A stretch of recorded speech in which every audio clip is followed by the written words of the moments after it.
crystal spear shook in Zara's hands as she looked around the burning village. Smoke filled the air. Dead bodies lay everywhere. Her people were gone. All of them.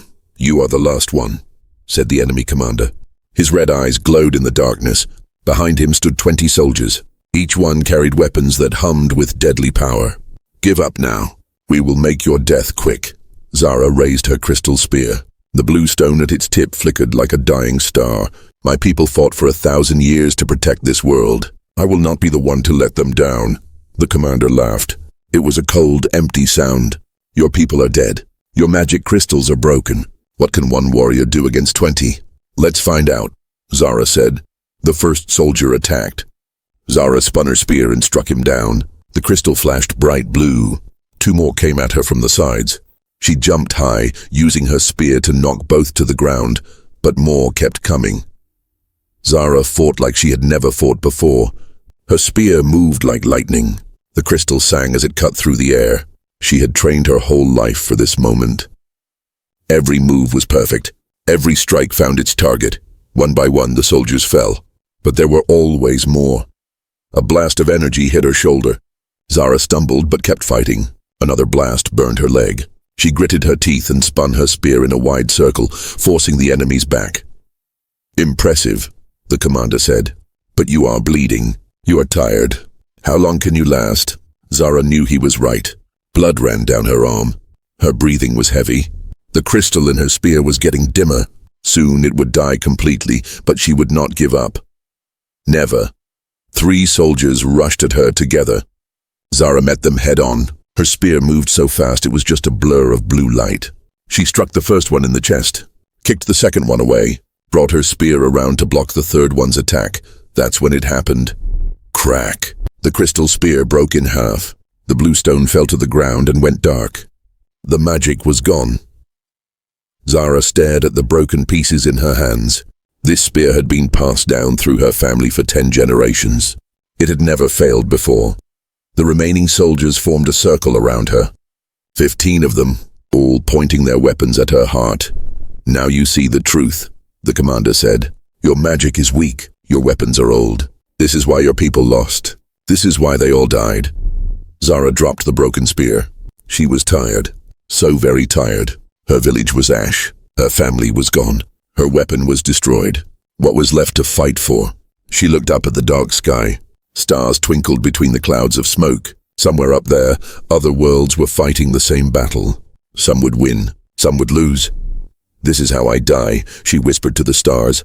The soldiers raised their weapons. Energy hummed as they prepared to fire. "Any last words?" the commander asked. Zara closed her eyes. "I fought well." "Yes," he said. "You did. Fire." The soldiers pulled their triggers, but before the energy blasts could reach her, something fell from the sky. It came down fast, trailing fire and smoke. A metal object the size of a small house. It crashed into the ground between Zara and the soldiers with a sound like thunder. The impact threw everyone backward. Dust and dirt filled the air. Sparks flew from the crashed object. Steam hissed from cracks in its metal sides. Zara picked herself up from the ground. What was this thing? She had never seen anything like it. It was not from her world. The soldiers were getting up too. They pointed their weapons at the strange object. "What is that?" one of them asked. "Some kind of escape pod," the commander said. "From a ship." "What kind of ship?" "I don't know. But whatever's inside is probably dead from the crash." The metal object made clicking sounds. Lights flashed along its sides. Then with a loud hiss, a door opened. Steam poured out. Through the white clouds, a dark shape moved. Everyone watched. Nobody spoke. Nobody moved. A figure stepped out of the pod. It was tall, but not as tall as the soldiers. It looked different from any race Zara had ever seen. Its skin was pale. Its hair was dark. It wore strange clothes that were torn and burned. The figure looked around at the burning village. At the dead bodies. At the soldiers with their weapons. At Zara with her broken spear. Then it smiled. "Well," the figure said in a voice that was calm and friendly. "This looks interesting." It took a step forward. The soldiers tensed. "Mind if I join the fight?" the figure asked. Zara stared. In all her years as a warrior, she had heard stories of many strange races. But she had never heard of anything like this creature. What was it? Where did it come from? And why wasn't it afraid? The strange creature stepped out of the smoking pod. Steam rose around it like morning mist. It was smaller than the soldiers, shorter than Zara. Its skin looked soft, not covered in armor or scales. "Mind if I join the fight?" it asked again. The enemy commander stared at this new arrival. "What are you? What race?" "I'm human," the creature said. It brushed dust off its torn clothes. "Name's Marcus. I was having a quiet trip through space when your friends shot down my ship." Marcus looked around at the burning village. His face grew sad. "Looks like you've been busy here too." Human. Zara had never heard that word before. "I don't know your people." "Most don't," Marcus said. "We're new to this part of space." He smiled at her. "You fought well. I watched the whole thing from up there." The commander laughed. "Another weakling to kill. This day keeps getting better." He pointed at Marcus. "You have no weapons, no armor. You look like you can barely stand." Marcus nodded. "You're right. I'm pretty beat up from the crash." He walked over to his broken pod. "Lost most of my gear too." The soldiers relaxed. This human looked harmless. Marcus reached into the wreckage and pulled out a simple metal bar. It was about as long as a sword but thicker. One end was bent from the crash. "This old thing still works though," he said, holding up the bar. The soldiers burst out laughing. "That's your weapon?" one of them asked. "A piece of scrap metal?" "Pretty much," Marcus said. He swung it a few times, testing its weight. "Not fancy, but it gets the job done." Zara couldn't believe what she was seeing. This human was acting like everything was normal. Like he wasn't about to die. "You're crazy," she told him. "There are 15 of them. They have energy weapons. You have a metal stick." 16, actually, Marcus said, pointing at the commander. "You missed one." He grinned at her. "And it's not just a stick. It's a really good stick." The commander had heard enough. "Kill them both, now." 5 soldiers charged forward, their weapons glowing bright red. Marcus sighed. "Here we go." What happened next Zara would remember for the rest of her life. Marcus moved like lightning. Not fast like her people moved, different, like he knew exactly where each attack would come from before it happened. The first soldier swung his weapon at Marcus's head. Marcus ducked under it and brought his metal bar up hard. The soldier went flying backward. The second soldier tried to grab Marcus from behind. Marcus spun around and hit him in the stomach. The soldier doubled over and fell. The third and fourth soldiers attacked together. Marcus stepped between them. He hit one with his left hand, one with the bar in his right hand. Both went down. The fifth soldier had time to fire his weapon. A red energy blast shot toward Marcus. Marcus smiled and hit the energy blast with his metal bar. The blast bounced off and hit the soldier who fired it. Zara's mouth fell open. "How did you do that?" "Practice," Marcus said. He wasn't even breathing hard. The other soldiers backed away. Fear showed in their eyes now. "Impossible," the commander said. "No one can deflect plasma fire with bare metal." "Humans can," Marcus said. "We've been fighting energy weapons for 50 years. You learn tricks." He looked at his bent metal bar. "Though this thing's getting pretty beat up." "There are still 10 of us left," the commander said. "You got lucky with those 5. "Maybe," Marcus agreed. "But now I'm warmed up." He started walking toward the remaining soldiers. Each step was calm and steady, like he was taking a walk in the park. "Zara," he called over his shoulder. "You know this area better than me. Any suggestions for dealing with 10 heavily armed bad guys?" Zara stared at him. "Are you serious? We need to run, hide, get help. Or," Marcus asked, "or what? Or we could make them run and hide." The soldiers raised their weapons. 10 energy blasts fired at once. Marcus moved faster than before. He rolled, jumped, and spun.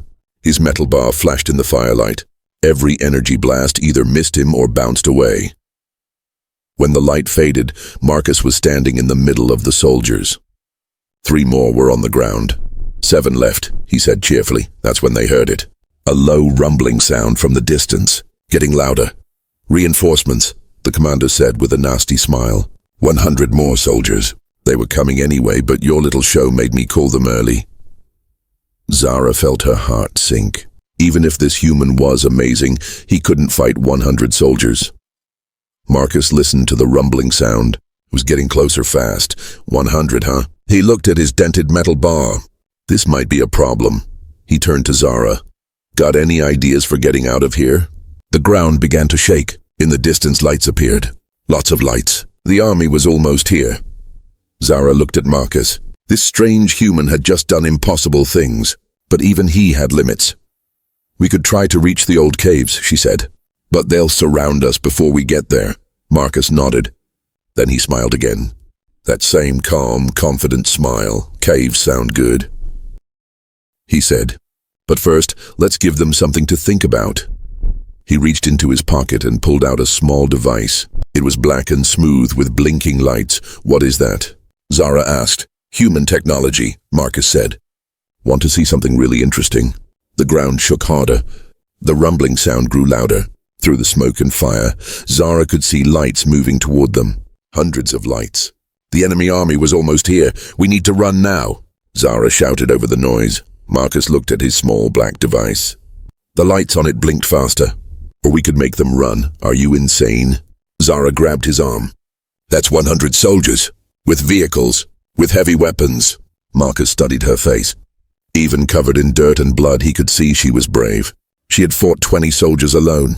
She didn't give up even when her spear broke. You're right, he said. Running makes sense. Zara felt relief. Finally, this crazy human was being smart. But, Marcus continued, humans don't usually do what makes sense. The relief died in Zara's chest. Tell me about your people, Marcus said quickly. The magic crystals. How do they work? What? Why does that matter now? Trust me. It matters. The army lights were getting closer. Maybe 5 minutes away. Zara spoke fast. The crystals store energy from our planet's core. We shape that energy with our minds. Make it into weapons, shields, tools. Incredible, Marcus said. His eyes lit up. My people use technology, machines, computers, but we've never seen anything like magic. Your people can deflect energy blasts with metal bars, Zara pointed out. Marcus laughed. That's just training and good timing. What you do is real power. He looked at the broken pieces of her spear. Can it be fixed? Not without a new crystal. And the only crystals are in the deep mines, which are now controlled by them. She pointed at the approaching army. What if, Marcus said slowly, we didn't need a new crystal? That's impossible. The crystal is the source of all power. Marcus held up his device. What if we used a different kind of power? Human power? The first enemy vehicles came into view.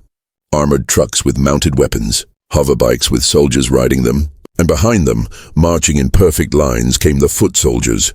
Explain quickly, Zara said. This device, Marcus showed her the black object, is a power amplifier. It takes any energy source and makes it stronger, much stronger. So maybe it can amplify your magic.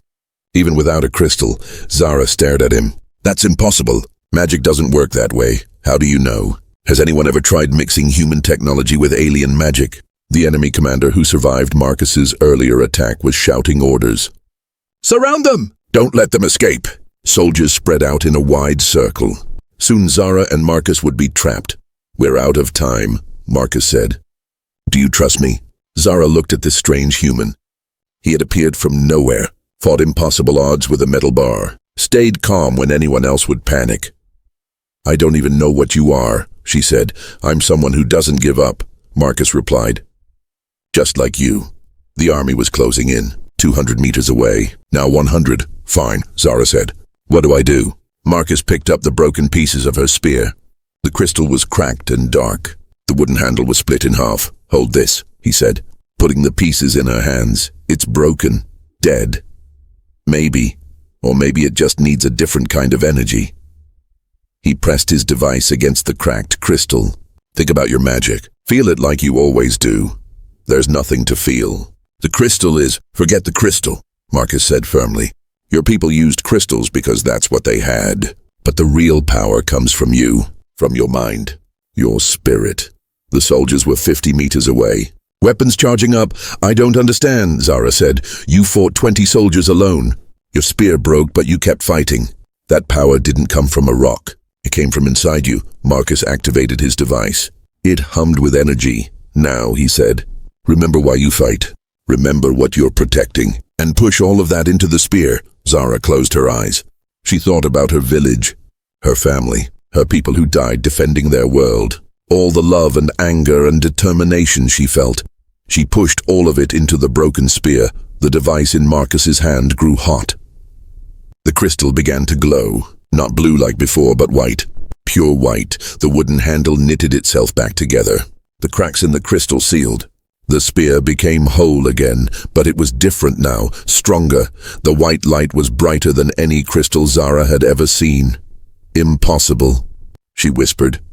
That's what humans are good at, Marcus said. Making impossible things happen. The enemy soldiers stopped advancing. They stared at the glowing spear in shock. What is that? One of them asked. Some kind of new weapon, another said. The commander raised his hand. It doesn't matter what it is. Fire! Kill them both! 200 weapons aimed at Zara and Marcus. Ready? Marcus asked, pulling out his bent metal bar. Zara lifted her transformed spear. It felt alive in her hands, full of power she had never imagined. Let's show them what happens, she said. When humans and aliens worked together, the army fired. 200 energy blasts lit up the night sky. Marcus and Zara charged forward together. The real fight was about to begin. 200 energy blasts lit up the night like deadly fireworks. Marcus and Zara ran straight into them. Zara's transformed spear cut through the air. The white light from the crystal turned the energy blasts into harmless sparks. Marcus spun his metal bar like a shield, deflecting shots back at the soldiers. They moved like dancers in a deadly dance. Zara high, Marcus low. When she went left, he went right. They had never fought together before, but somehow they knew exactly what the other would do. The first line of soldiers fell in seconds. Impossible, the enemy commander shouted. 2 against 200, but Marcus and Zara kept coming. The spear's white light grew brighter. Marcus's metal bar moved faster. Soldier after soldier went down. Then something strange happened. The remaining soldiers stopped fighting. They looked up at the sky with terror in their eyes. What's wrong with them? Zara asked, still holding her glowing spear. Marcus followed their gaze upward. His face went pale. A massive shadow was covering the stars. Something huge was coming down from space, bigger than any ship he had ever seen. Oh no, Marcus whispered. The shadow grew larger and larger. Soon it covered the entire battlefield, the burning village, the surrounding hills. Everything disappeared into darkness. Then lights appeared on the bottom of the shadow. Not the warm light of stars, but cold green light that made everyone's skin look sick. What is that thing? Zara asked. Before Marcus could answer, the enemy commander threw down his weapon. We're all dead, he said. His voice shook with fear. They found us. Who found you? Marcus demanded. The Devourers. Marcus felt his blood turn to ice. He had heard that name before, in reports from the outer colonies, in emergency broadcasts from distant worlds. The Devourers, planet killers, world eaters. The massive ship settled in the sky above them. It was so big it had its own gravity. Rocks and debris started floating upward toward it. You know about them, Zara said, seeing Marcus's expression. Every human does, Marcus replied grimly. They've been hunting us across the galaxy for 50 years. Hunting you? Why? Because humans fight back. Most races surrender when the Devourers come, give up their worlds without a battle. But humans... Marcus gripped his metal bar tighter. Humans make them work for every planet they take. The enemy commander laughed bitterly. You think you're so special, human? You think your fighting spirit matters? Look around you. They destroy everything. Even the strongest warriors mean nothing to them. Then why are you here? Zara asked the commander. Why were you attacking my people? The commander's red eyes filled with shame. 'Cause we were running. My people's world was destroyed 3 months ago. We barely escaped with our lives. So you decided to take our world instead, Zara said angrily. We had no choice. The Devourers were coming here anyway. We thought if we conquered this planet first, we could use your defenses to fight them. Marcus stared at the commander. Wait, you were trying to save this world? We were trying to save ourselves, the commander admitted. But yes, if we could hold this planet, maybe we could stop them here. Green beams of light shot down from the massive ship. Where they touched the ground, the earth turned black and died. Trees withered. Grass crumbled to dust. They're scanning, Marcus said. Looking for the strongest life forms to take first. Take where? Zara asked. To feed their ship. Devourers don't just destroy planets. They eat them. All the life energy. All the power, everything. More ships appeared in the sky. smaller than the mothership but still huge. Dozens of them, each one filled with creatures that lived only to consume. The scanning beams moved closer to their group. "They'll find us soon," the commander said. "When they do, we all die." Marcus looked at Zara. Her spear still glowed with white light, but it seemed small now compared to the ships above them. "Your village," Marcus said suddenly. "Was it destroyed by these soldiers?" "No," Zara realized. "The damage was different, burned from above. Just like those green beams. Devourer scouts," Marcus said. "They were here first, preparing for the main force." The enemy commander nodded. "We found your people already dead when we arrived. We thought the planet was empty."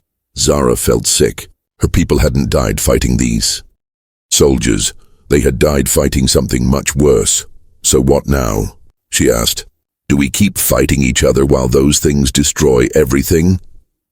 Marcus looked at the glowing spear in her hands, at his bent metal bar, at the soldiers who had been their enemies just minutes before. "I have an idea," he said. "But you're not going to like it." "What?" "We work together, all of us. Humans, your people, their people, everyone." The commander laughed harshly. "Work together?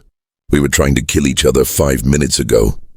"That was 5 minutes ago," Marcus said, "before we saw the real enemy." A green beam swept across the battlefield, getting closer to their position. "They've almost found us," Zara said. Marcus smiled. It was not a happy smile. It was the smile of someone about to do something very dangerous. "My people have a saying," he told them. "The enemy of my enemy is my friend." "And what does that mean?" the commander asked. "It means," Marcus said, watching the green beam come closer, "that sometimes the best way to survive is to make friends with people who want to kill you." The scanning beam reached them. Green light washed over Marcus, Zara, and all the soldiers. High above in the massive ship, something noticed them and started coming down. The green scanning beam locked onto their group. High above, something moved inside the massive Devourer ship. Something big, something hungry. Zara watched pieces of the ship's bottom opening like a mouth. "What's coming down?" "Harvesters," Marcus said grimly. "They collect living beings for the ship to feed on." Dark shapes dropped from the mothership. Each one was the size of a building. They had too many legs and glowing red eyes. As they fell, they made sounds like screaming metal. The enemy commander and his soldiers backed away in terror. "We should run, hide, maybe they'll miss some of us." Marcus started laughing. Everyone stared at him like he had lost his mind. "Why are you laughing?" Zara demanded. "We're about to die."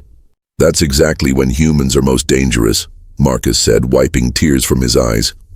"You're insane," the commander said. "Probably," Marcus agreed. "But that's what makes us good at this." The first harvester hit the ground with a crash that shook the earth. It was even more horrible up close. Black metal mixed with living flesh. Weapons grew out of its body like tumors. "Listen," Marcus said quickly. "My people have been fighting Devourers for 50 years. We've learned things, secrets." "What kind of secrets?"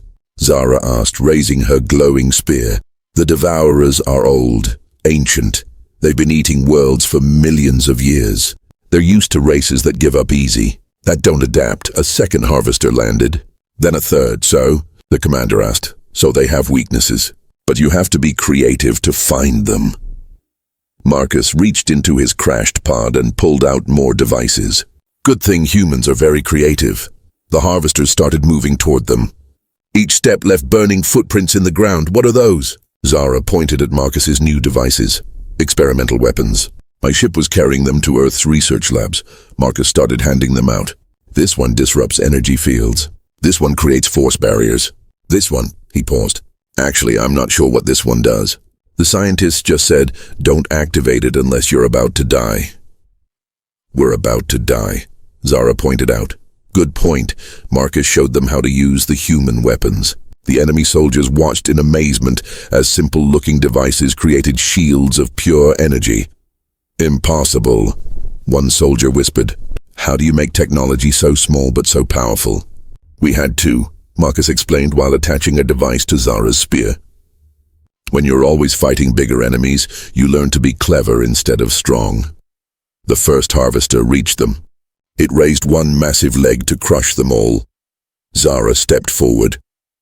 Her spear now glowed brighter than ever, enhanced by human technology. She thrust it upward. The white light cut through the harvester's leg like it was paper. The creature screamed and stumbled backward. "It worked," she shouted. "Of course it worked," Marcus said. "Human tech plus alien magic equals very bad day for monsters."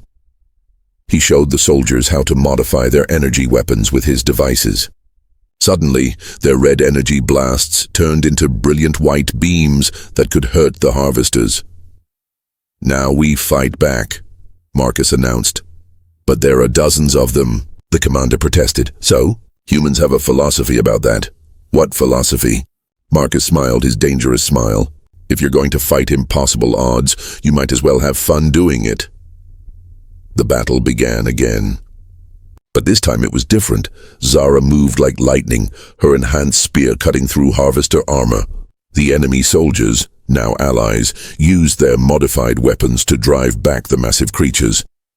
Marcus ran between them all, adjusting devices, sharing human tactics, and hitting harvesters with his metal bar whenever they got too close. "Aim for the joints," he yelled. "They're weaker there." "Use the terrain," he shouted. "Make them come to you one at a time. Remember," he called out, "devourers expect you to be scared. Show them what happens when you fight angry instead." The tide of battle turned. Harvesters that seemed unstoppable began falling. Their screams echoed across the battlefield, but there were still too many of them, and high above, the mothership was powering up something new. A weapon bigger than anything they had seen before. "Marcus," Zara called, breathing hard from the fight. "Look up." Marcus saw it. The bottom of the mothership was opening wider. Inside, a terrible light was building. "Getting brighter and brighter, planet killer," he said quietly. "What?" "They're done playing with us. That weapon will destroy this entire world in one shot." The light kept growing. "Soon it would fire. How long do we have?" the commander asked. Marcus checked his devices. 10 minutes, maybe less. Can we stop it? Not from down here. We'd need to get inside that ship and destroy it from within. Everyone looked up at the massive mothership floating miles above them. "That's impossible," Zara said. Marcus grinned. "You know what I'm going to say, don't you? That impossible is your specialty." "Exactly." Marcus pulled out one more device from his pod. This one was different, bigger, more complex. "What is that?" the commander asked. "Emergency teleporter. One-way trip. It can send maybe 3 people up to that ship." "And then what? 3 people against an entire Devourer army?"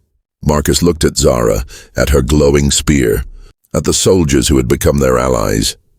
"Then we do what humans do best," he said, "which is, we improvise." The planet killer weapon was almost ready to fire. The light was becoming too bright to look at directly. "Who's coming with me?" Marcus asked. The planet killer weapon grew brighter. The light was so intense it hurt to look at. Everyone could feel the heat from miles below. 8 minutes, Marcus said, checking his device. "Maybe less." Zara stepped forward. "I'm coming with you."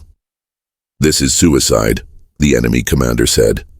"Even if you get inside that ship, there will be thousands of devourers waiting." "Probably," Marcus agreed. He looked at his emergency teleporter. This thing was built for escaping, not attacking. It can only send 3 people, and there's no way back. "Then we make it count," Zara said firmly. The commander surprised everyone by stepping forward too. "I'm the third." Why?" Marcus asked. "My people died because I couldn't protect them. My world burned while I ran away." The commander's red eyes blazed with anger. "I won't run again." Marcus nodded with respect. "What's your name, Commander?" "Kex. My name is Kex." "All right, Kex. Ready to do something stupid?" "I've been ready my whole life." Marcus began setting up the teleporter. It was a complex device with spinning rings and crackling energy. "Listen carefully. We'll appear somewhere inside the mothership. Probably near the weapon chamber." "Probably?" Zara asked. "Emergency teleporters aren't exact. We might end up in a storage room, or an engine, or the middle of space." "You're really not helping," Keck said. "I'm being honest. Humans value honesty." Marcus finished the setup. 7 minutes left. "Once we're up there, we need to find the weapon's power core and destroy it." "How do we do that?" Zara asked. Marcus held up his last remaining device. It was small and black with a red button. Nuclear charge. It will definitely destroy the weapon. And us too, Kex pointed out. Well, yes. That's why they call it a suicide mission. The remaining soldiers gathered around them. They looked scared but determined. What about the harvesters down here? One soldier asked. Keep fighting, Marcus said. Keep them busy. If we fail up there, you're the only thing standing between this world and total destruction. The teleporter hummed with power. Energy rings spun faster and faster. 6 minutes, Marcus announced. Zara looked at her glowing spear. Will our weapons work up there? Should do. Devourer ships use the same energy as their creatures. Marcus paused, though there might be complications. What kind of complications? Well, their ship is alive, sort of. It might try to digest us while we're inside it. Keck stared at him. You're telling us this now?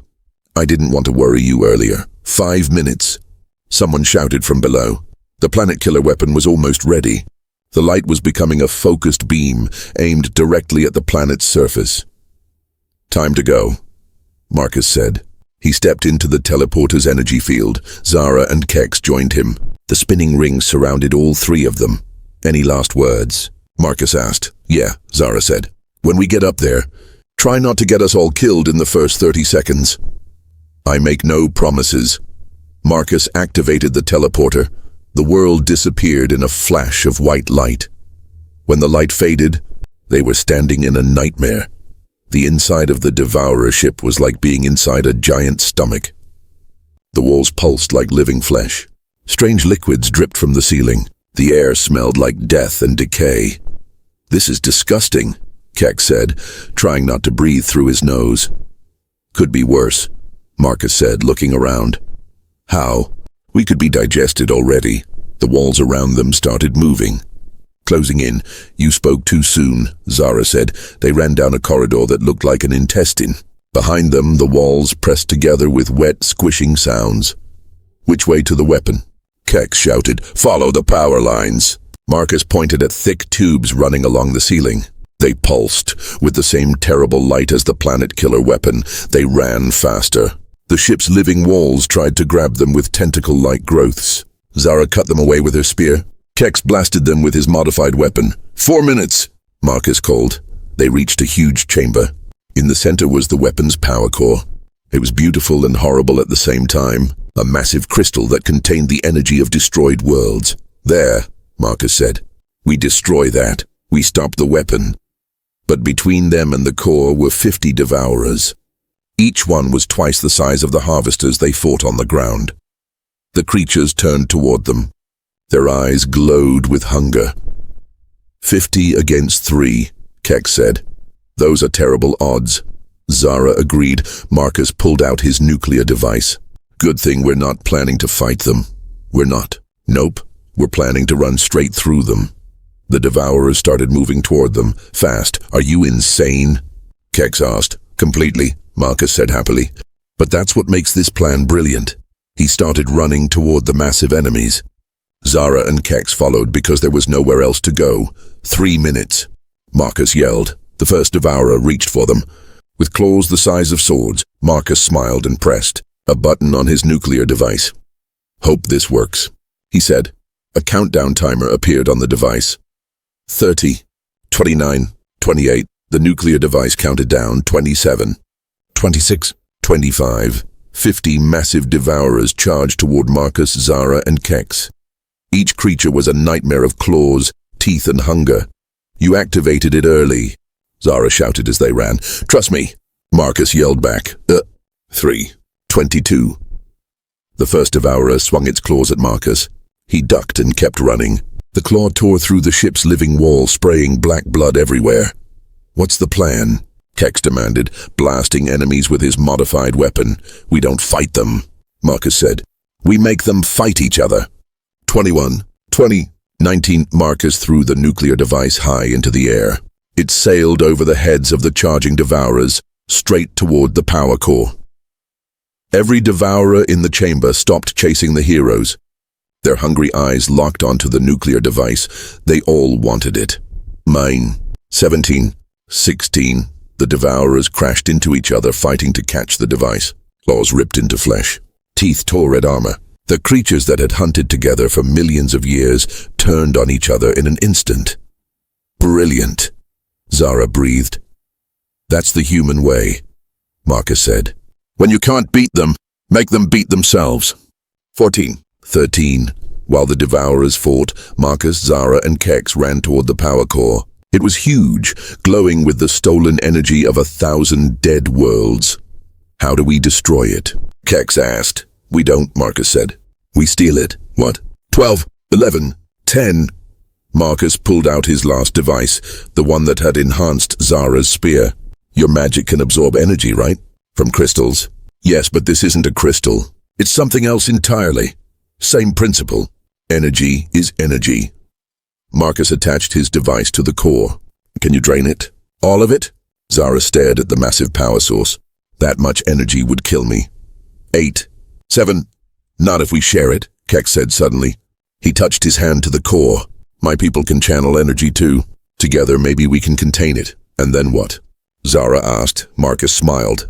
Then we give it back to all the worlds they stole it from. 5, 4.